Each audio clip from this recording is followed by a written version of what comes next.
po si Sister Constance Texon, OSB. OSB means Order of Saint Benedict. I'm more on sa finance and the development of the congregation, priory.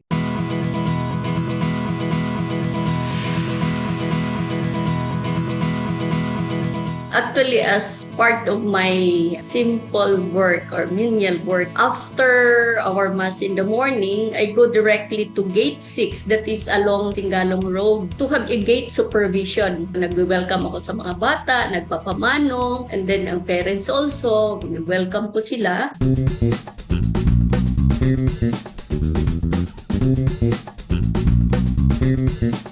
That particular day, hindi ko matiis ang traffic because I noticed some students and the parents came, no? Dumating sila na pawis, tapos mabigat pa naman yung bag nila. Naawa naman ako. Sabi ko, ano kaya ang problema? Sabi ko, traffic. Sa isip-isip ko, kung may problema, may solusyon. So sabi ko, puntahan ko.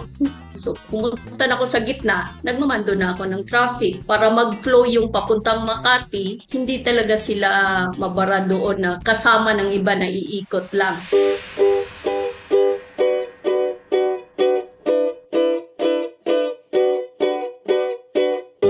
Almost 8 o'clock in the morning, dumating na yung from Manila Traffic and Parking Bureau na police. Sabi niya, sister, kami na dito. Sabi ko, kuya, meron pang isang problema doon sa corner na yon. Ayusin nyo rin yon habang ako andito pa. And then sabi niya, sister, meron na po. So ako na dito sa iyo. So yun na, pinalitan na niya ako.